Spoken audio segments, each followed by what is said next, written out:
Welcome to the Better Call Daddy Show. This is Big Daddy. Oh my God, that's hysterical. You're not going to believe this. Oh my God. 5 stars. 5.5 stars. Papa. My dad is my hero. Grandpa, are you ready? I love a good happy ending. Oh boy. Hey. It's a phony baloney. And a tit for tatter. Hey, a lot of these things, I don't know where you're getting them from. It sounds like they're coming from when I look in the mirrors. Damn the public. Damn the public. Today's guest, April Rovero, is on a mission to warn families about the dangers of prescription drug abuse and dirty doctors after the tragic loss of her son. April, welcome. Back in 2009, when Joey died, there wasn't a recognized opioid crisis per se, right? That evolved after. So what Joey died from were medications that had been prescribed to him 9 days earlier by a doctor. And the doctor gave him, first and only visit, she gave him 90 pills of 30 milligram strength oxycodone. She gave him 2 milligram strength Xanax, which is the strongest Xanax you can get. And that was a 30-day supply, so 30 pills of that, basically. She gave him 90 pills of Soma, which is a muscle relaxant. I don't know how much you know about this whole issue, but that's that particular combination of Soma, Xanax, and any kind of opioid, I learned after the fact is known as the Holy Trinity. It is a particular combination of drugs that is particularly potentially deadly because they're all central nervous system depressants, meaning that as they manage your stress, your anxiety, or your pain, or your tension, muscle tension, which is what the Soma is for, each one of them individually slow down your breathing at some level. They just naturally do that. So does alcohol. So when you mix any of those in combination with each other and or with alcohol, they can slow your breathing down to the point it stops. You go to bed, you go to sleep, and you don't wake up. And so that's what happened to my son. It took us 4.5 months to get his coroner's report back. And when we did, that included the toxicology report. We learned that he died basically from a 1.5 pills of oxycodone, a pill of Xanax, and some alcohol. And the alcohol level was just over the legal driving level. So it's not like he was just drop dead drunk, right?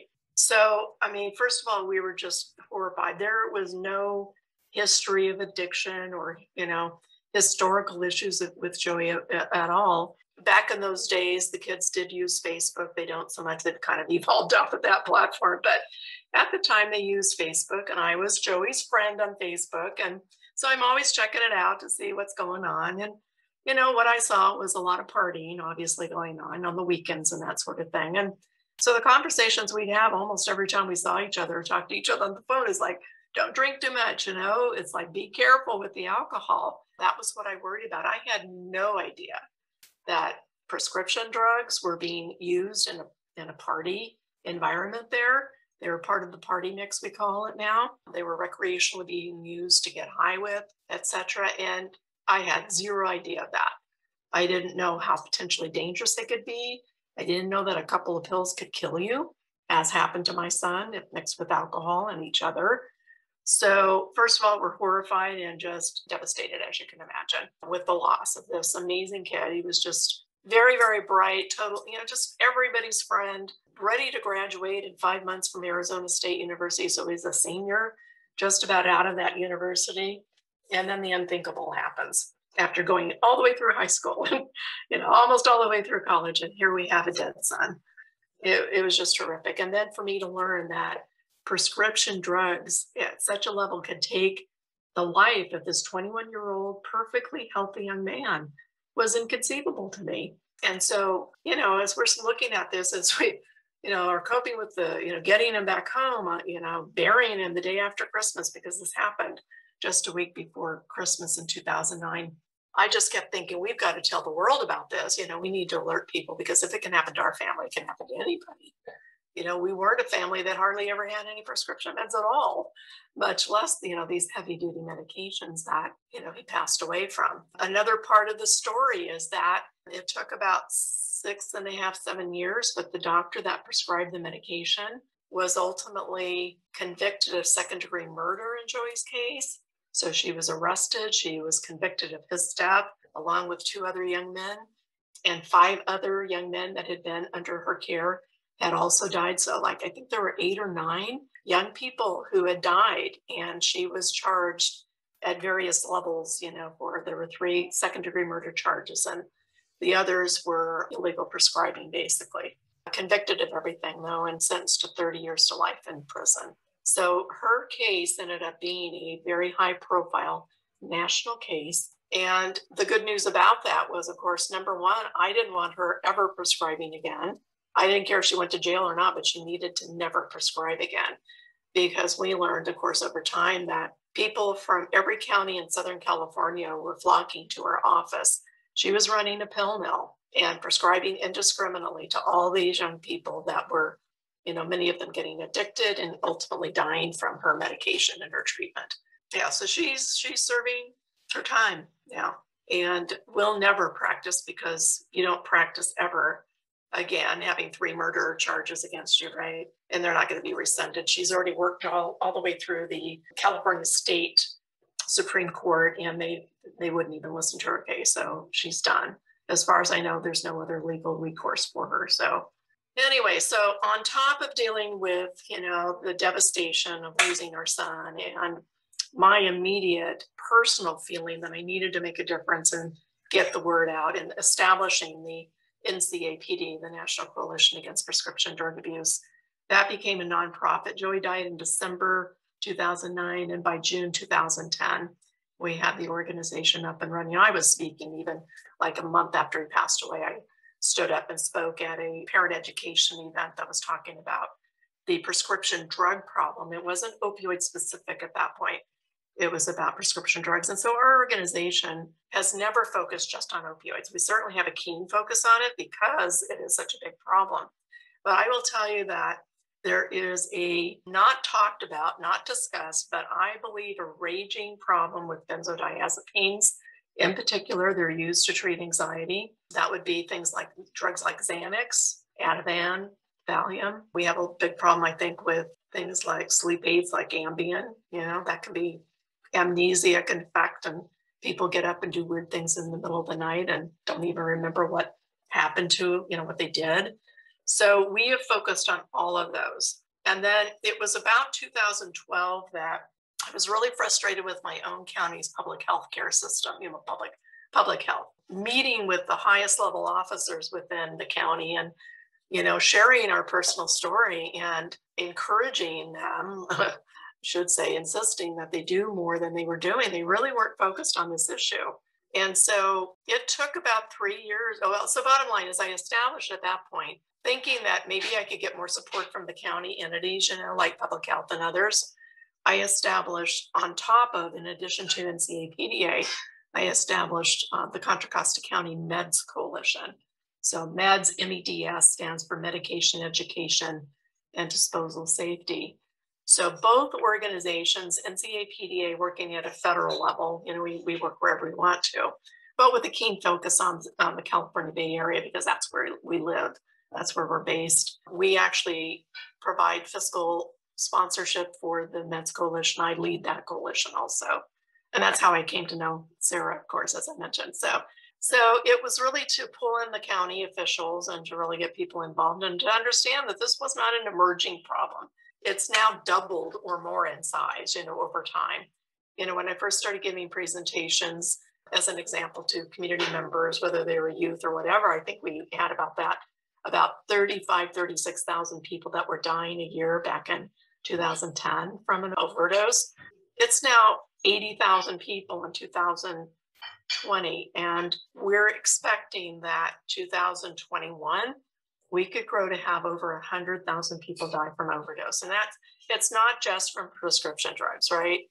It's more and more the case that we're seeing fentanyl as an illicit opioid tainted overdoses. So fentanyl is showing up in the powder form.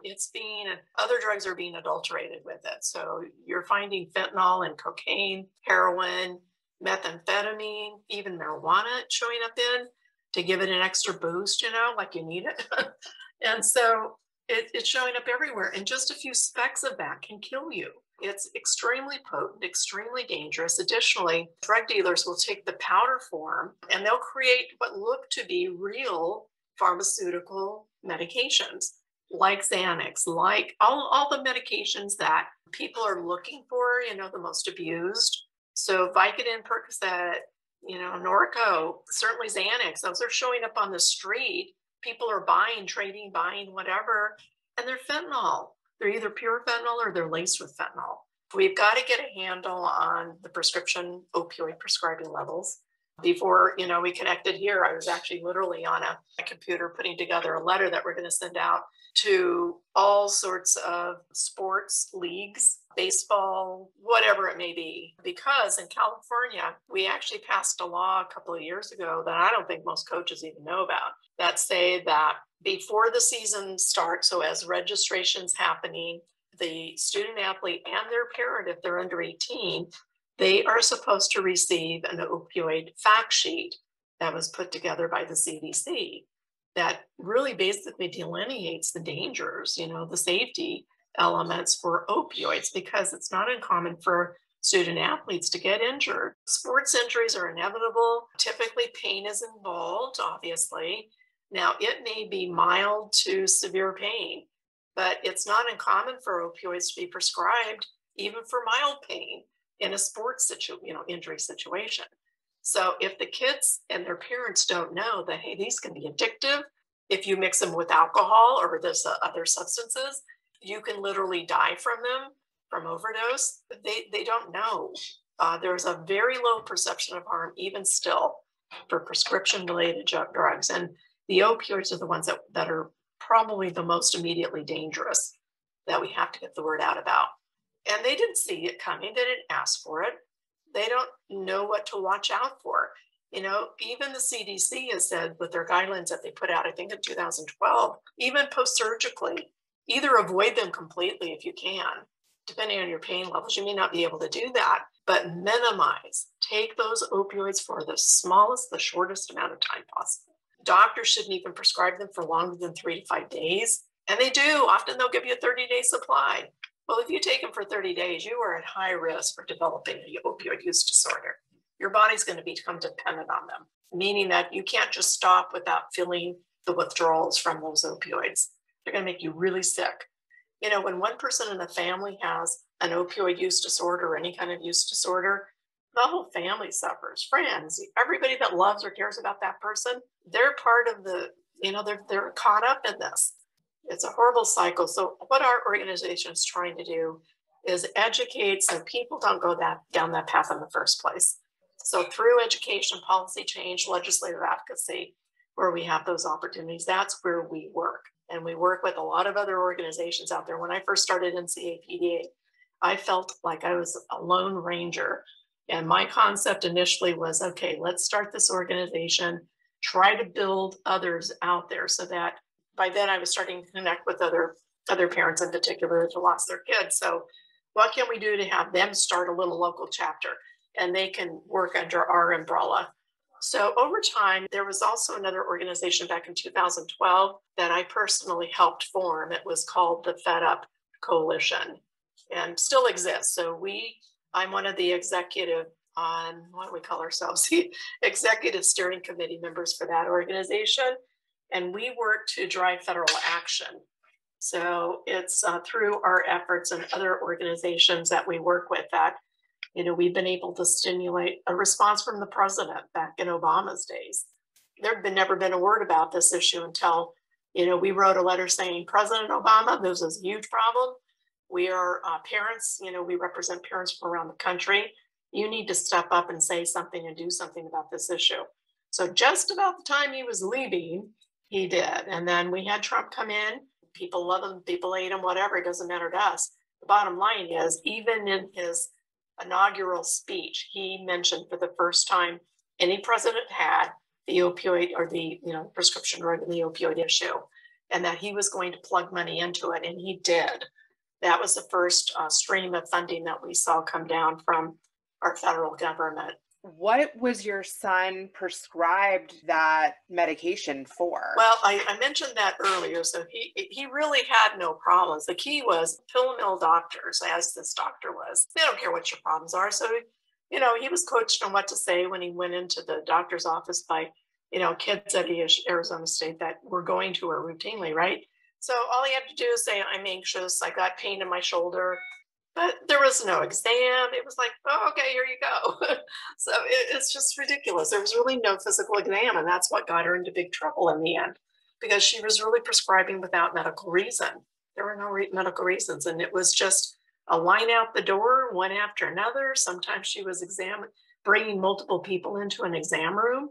I was there at the trial for the 2-month-long trial. And it was just incredible hearing all the evidence they had against her. It was ridiculous. And What did she say? Like, did she say anything? She was trying to help her patients. It was, they didn't have a good defense. It was really just she was trying to help them. She wasn't trying to help them. She had made $5 million off of her business in about 3.5 years with the way she was prescribing, because she would collect money, cash in the door. There's probably no question at all that she was defrauding the federal government. Tax money wasn't being paid out on that cash. You can be guaranteed. They didn't even bother going after her for that, because they had her on all this other stuff. So they knew, they could tell. You can see these patterns of prescribing. And so she was reported by the pharmacies in her area. And that's why these young people, like even my son, went over 30 miles away to a pharmacy outside of her area. And ultimately, not only did we go after her, but we went after the pharmacy too. And so the pharmacy was actually shut down by the pharmacy board because of irregularities too. That used to happen back in the time frame when we got involved with this. It was really, really, really, really bad with these pill mills down in Florida. And so they would actually have, like, in the same facility, it was like you prescribe it, and right next door and in connection with that doctor's office was the pharmacy that you would fill them with. They were losing at least 7 people, as I recall, a day in Florida at one point because of overdose, in just that one state alone, because of the pill mill activity there. It was horrible. How did you find out what happened with your son? It started the very night that we learned that Joey had died. The semester was done, finals were over, and the next day everybody was leaving to go home. So he had been out with his friends, celebrating her birthday and early graduation for another student. So he stayed there about 5 days after they finished their finals. And his girlfriend was done. She was not 21, so she couldn't go out and celebrate at the nightclubs with him. So she came back home to San Ramon, where we live. And they basically met each other in high school. So they were both attending the same college, but she came back early. So some of the early information we got directly from her, as we're waiting to hear, because we just initially knew that he had been found in his apartment unconscious, and we didn't really know until we talked to the Tempe Police Department that night whether he was alive or not. And so in the meantime, as my husband's on the phone with them and I'm talking to her, I'm thinking alcohol may be a problem, right? But I just remember saying, do you think drugs could be involved? Not really believing it could be true, because again, we really had never had a problem with that with Joey at all. So, and I remember her nodding her head, and I said, tell me what you know. And she said, he went to a dirty doctor last week. And I said, well, what is a dirty doctor? I didn't even know what that was. And she said, well, this doctor's just throwing pills out there. So she said he went there with a couple of friends. And so I'm concerned, it was clear that she thought it might be, the medications versus alcohol. So that night, then after, we learned that he was gone, we went back to our house, because we gathered as a family at my other son's house in San Ramon too when this happened. We went back home, and about 2 a.m, we got a call from the Tempe Police Department detective that was, working through the case. And my husband thought to ask him, did you find medication vials in his room? And he said, yes. And so Joe asked him what the name of the doctor was on the vials, and he told us. So after that was over, that conversation was over, I remember going down to my computer and doing a Google check on the doctor's name. And on vitals.com, a website that people can leave reviews about doctors, I remember reading multiple comments about how she was a drug dealer in a white coat, that she was giving, all these drugs out to their kids, and, it wasn't stopping even when they called her and all this stuff. So I'm like on high alert. Here, Kelly, Joey's girlfriend, has already told me that she was a dirty doctor, and I'm getting online evidence that there was a problem there. So we got through the funeral, the day after Christmas, and then within a week after he had passed away, and that was all done, I called the DEA and reported him to the DEA, not really knowing exactly how this, what to do, but how do you know how to navigate? Like, how did you know to call the DEA? I am so proud of you for not giving up. And look at you now. Oh my God. Well, I'm pretty sure it was a friend that my husband had that's an attorney that he consulted with. And from what I remember, it was he who said, well, the DEA needs to know, because they oversee the medical community, and they're supposed to, if somebody is prescribing like this doctor was, they need to be involved. So I remember calling. I had to leave a voicemail message for the DEA. And within 45 minutes, I had a call back right away from, it turned out, the DEA agent who had been investigating this doctor for 2.5 years or more. There had already been an investigation underway for quite a while. And I remember thinking and just being like, why, what has she not been shut down before now? Why is it now, like another person coming in? So bottom line is, I gave them all the information they needed about Joey. Ultimately, I also did the same with the medical board, filed a medical board complaint. We ended up suing her and the pharmacy. And so those cases took a year or more, I don't know, a year and a half. We never even went to court. I mean, basically, she just rolled over and said, okay, fine. It was her insurance company, I suppose, that really paid in the end anyway. But yeah, it was. So we at least did our part in calling attention to her. Next thing you know, there are other families that are starting to also file lawsuits against her. So I think we were the first, probably 8 or 9 families that did the same thing. And we had been told also that if we filed a civil lawsuit, that if the award per se, the financial award, was more than $25,000, that information could apply to the other case, the criminal case that we knew was underway, that was being built. Overall then, like as they finally got the case built and they were ready to take action, by then it had been handed off to the Los Angeles district attorney. That district attorney I am forever grateful to, because this was a really, really difficult case. The general perception back in that time frame was, if somebody dies of an overdose, it's their fault. Doctors are good. They only do good work. They don't prescribe to make somebody die, right? And so there was a huge perception and the stigma around overdose and addiction that had to be overcome. And so it would have been very easy for the district attorney not to spend the many millions of dollars I know they ended up spending on this case. At the point they arrested this doctor, she was put in jail, of course, and they did not allow her to bail out because the money that she had to bail out with, they considered to be dirty money. It was money she made from this practice that was killing people. So she sat in jail for 4 years. It took that long for this case to come to trial. And so she's sitting in jail. And here I am checking in now and then with the medical board, with the DEA, to see, well, like, okay, where are we in this case? When is it going to come to trial? And so all along the way, just providing whatever information I could about Joey specifically, knowing that there were others out there, because ultimately I knew, especially with the preliminary hearing that happened, oh, by the way, on Joey's 23rd, what would have been his 23rd birthday, I learned, that there were all these other parts of the trial, but I didn't know what the particulars were until the actual trial took place, and all the inconsistencies about her business practice and people overdosing in her bathroom and yet not changing her practice. Her getting notified time and time again about, from the coroners from various counties around Southern California about another one of her patients dying, and still her not changing her practice. It was just disgusting. How could she live with herself? I don't know. I don't know. I remember telling a reporter, because of course the news was all over this. It was really a high profile case, a national case in scope. And, I remember talking to the media multiple times, just, I don't know how she sleeps at night.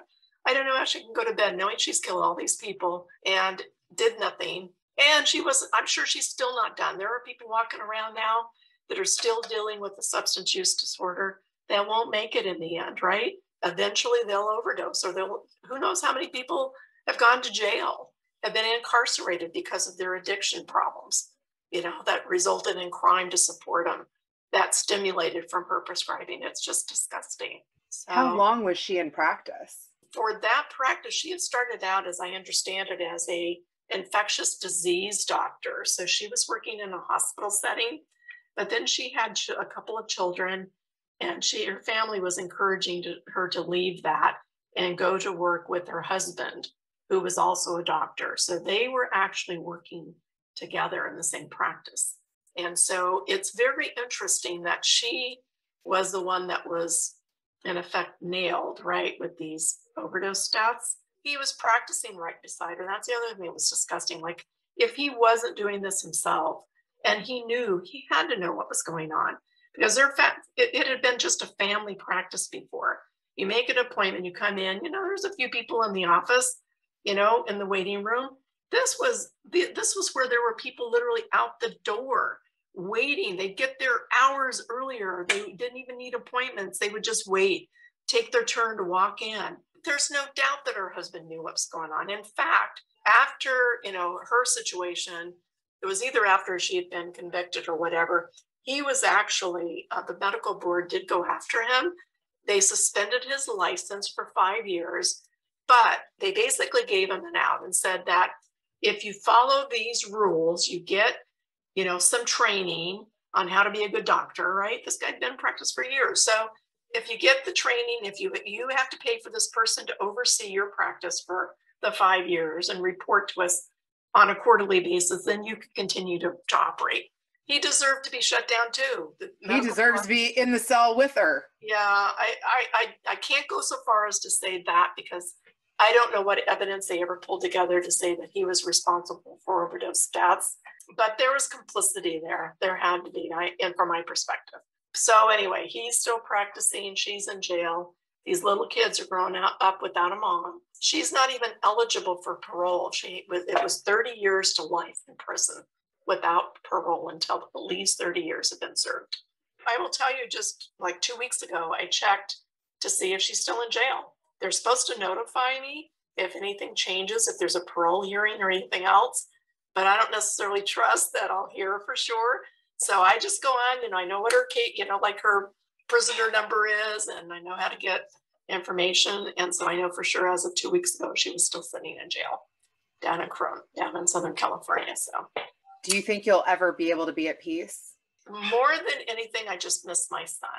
And that's a daily thing. Pretty much every day, I would say I talk about Joey in some way. I'm talking to young people, I'm talking to adults, whatever, and I always use our personal story to help people connect to this being a real problem and real people being affected by it. So will I ever be at peace? I will miss my son forever. This shouldn't have happened to him. He should be with us. We've missed out a huge part of life with him. He's missed out on life, adult life, right? So there's no peace in that. I am happy that we've reached resolution with the doctor, primarily because she's never going to hurt anybody else, not at least by prescribing. So I'm at peace with that. We have reached closure with that situation. And I so regret and feel sorry for those families. And there are multitudes of them out there that have never reached closure and never will, because the drug dealer or the doctor who provided the drugs that their children or other family members died from, nothing ever happened to. So I feel very fortunate we have reached closure in that regard. There's peace in that, but there's no peace in the fact my son is gone and he should be with us, You don't lose a child and ever get over it. You just don't get over it. I've lost my mom, my dad, other members of the family. They were old, they lived their lives, they had their illnesses. Joey was healthy, he should have been. He should have thrived and graduated and gone on to all those, dreams, hopes, and dreams that he had for himself. And we will never know what those would have, been in the end. Do you think about the good memories that you had with him? Oh, of course, yeah. And the good thing is that my husband and I both retired really young. We were both in telecommunications, And so I was 48 years old when I retired. He was 49. And so that meant we were always with Joey. Joey was our world. He was our life. We have an older boy, but he was my son from our first marriage. And, bottom line is there was like almost 14 years between he and Joey. So he goes off to college. Joey's just going into kindergarten.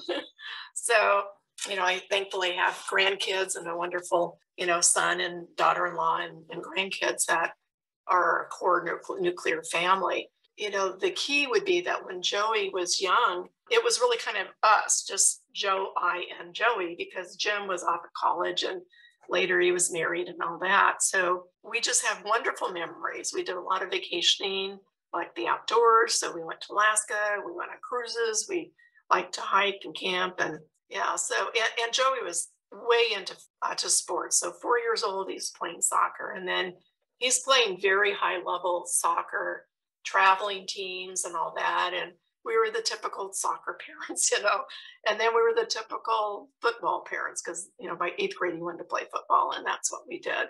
I feel like in college, like everybody does stupid experimenting. Yeah. I can't believe taking a couple pills and mixing that with alcohol could be instant. That's really terrifying. No, it really is. And, it's like, it isn't necessarily instant. Like in his case, they weren't tainted with fentanyl. These were central nervous system depressants that slowed and stopped his breathing, but it would have happened over a period of time, several hours. So the other regrettable thing is, and another thing that our organization does also, I'll share with you, is that there was not Narcan or naloxone on hand. Do you know what that is? Have you heard of naloxone? Is that where they can pump a shot into you really fast? Yes and no. So naloxone is the generic term for an opioid overdose antidote medication. So in the past, if you called 911 because somebody was overdosing, they would show up with this medication.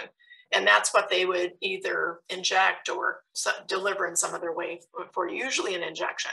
And so now because the opioid issue is so big a problem, almost every state I think now has Narcan, a spray version of naloxone available, super easy to administer, that can reverse an opioid overdose if you get to them soon enough.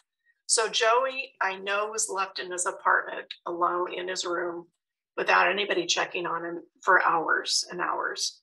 And so he could have been saved with Narcan or now any form of naloxone, I'm sure of it.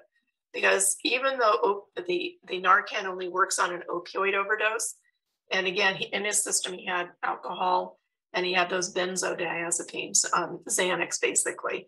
If you just strip out one of those substances from the system, they can start breathing again, potentially, right? So I have no doubt he could have been saved with Narcan, but there's just no about it.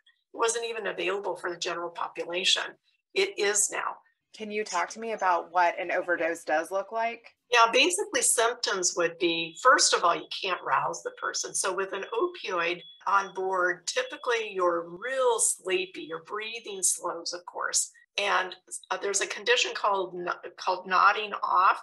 It's where we'd be talking, you and I would just like literally you're nodding off. You can't, converse. You're just kind of out of it. And then if that person just really just becomes unresponsive, they've collapsed, you're shaking them, you're pinching them, whatever you can to get their attention, and they're not responding. Especially, if you know that they've been using drugs of any sort, knowing that fentanyl could be in anything that they've taken in, that would be one thing. So it's mainly the breathing. It's your fingernails, your lips may turn bluish or purplish. And depending on your skin tone, that can vary, but it would be an unnatural look to your fingernails and your lips in particular. And you may be vomiting, you may be sweating, so those are the main things. You said your son was going to this dirty doctor with friends. Were they trying to party? Well, that's another part of the story. So my son lived with and did they have any reactions? Those friends that also. No, the one of them was, we have been told, had an addiction issue. He could use way more than Joey ever would have been able to use because his body had adapted to those levels. And I think that the other kid, this was his first visit to that doctor too. So what the one student would do is he would go see this doctor once a month because you can't, you have to wait 30 days to get your next, prescriptions. And so he'd wait 30 days and then he'd invite other students to go with him. And it just so happened he ran into my son. They were out with some friends, and my son's problem was that he was living with two roommates that were fraternity brothers of his that had an addiction problem too. And so they were using this stuff. When Joey came home 3 weeks before he passed away, he let us know that these two roommates were not paying the rent or anything else anymore. They were using all the money from either jobs or family, their parents, to buy the drugs that they were hooked on, prescription drugs. And so we're sitting literally around the Thanksgiving table saying, like, well, this, again, keep in mind, we didn't know anything about prescription drug abuse and how prevalent it was and how deadly it could be. So we're just having this conversation about the fact that, we're paying for Joey's school stuff, and we just pay directly and pay for his room and board and give him money for food and all that. But we weren't going to pay for the other two boys too. Everybody's supposed to pay their share. So we're saying, well, Joey, it's not okay that they're not paying the rent. So you need to talk to him. And he's saying, I have talked to him. It's not doing any good. I don't know what to do. And so we're saying, well, we can call their parents. I wish we had now, knowing what I know now, but we didn't know. So no, I'll go back and talk to him again. And so again, 3 weeks later, he's dead, because he happened to run into these guys and they were going to go visit this doctor, knowing that his roommates and again, within his world there was so much prescription drug abuse going on, recreational abuse. He knew that he could go get that stuff and sell it in a heartbeat. And then he'd have the money to sustain the apartment until he graduated 4.5 months later. So horrible thinking, right? The brain of a 21-year-old kid that isn't fully developed is how I have to look at it. This was a horrible way to solve your money problem. It would have been far better to move him out of that apartment. Had we known, we would have done that. Got him a different place. He didn't know. It was a lack of awareness and education. So, and you probably wanted him to be independent and not be too... And work his problems. He's 21. Right. I would say that he'd always had super support from it. Like, if he had a problem, he'd call his dad first, right? Because his dad would take care of, whatever's going on. Better call daddy. Yeah. And, that was okay. But, he's getting older. He's a 21-year-old, young man. And okay, let's let him try to work this out. Not realizing that those other boys, there was nothing that was going to change. In fact, 9 months to the day after Joey died, one of those two young men shot and killed himself in front of his girlfriend. He was so mired in prescription drug issues. Oh my God, my heart. Mental health problems. He had bipolar issues. Had no clue of before I talked to his mother after this horrific thing. Yeah, so that's what we were coping with there. 6 months after after he passed away, I got a Facebook message from a kid. I didn't even know they were the issue. And I remember him saying, can you help me? Was the little header on this thing. And when I contacted him, basically said, there is a doctor here in Tempe, Arizona, that opens up his office once a month. And my fraternity brothers flock to see him. He said like 70% of them have already developed an addiction to these pills. And so he was looking for me to help him shut this doctor down. He was graduating early in December, and he said, I don't know what to do. He said, I'm hoping you could shut this doctor down. I hope it's the last thing I can do for my fraternity because this doctor's going to kill him. So I took some action on that one too. And is there anything that I didn't ask you that you would like to cover? Let's see. I think that probably we want to say, like, what advice would you give parents? Because I think one of the biggest problems is, what advice I would give parents would be that they need to lock up their medication, first of all, right? You never know who's coming into your family or to your house that may be drug seeking, whether it's young kids that are friends of your teenagers or family members or neighbors or cleaning people, whoever comes into your house, may be seeking medications. And so don't be part of the problem, don't be a supplier unknowingly to someone who may be looking for those drugs. The other thing is learn where to drop off and get rid of your medications you don't need anymore.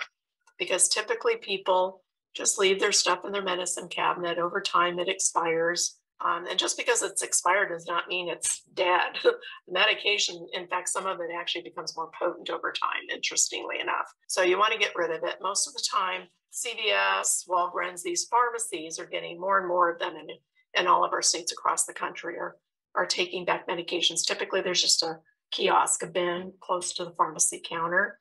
You can ask the pharmacy. Also, a lot of the police stations have them too.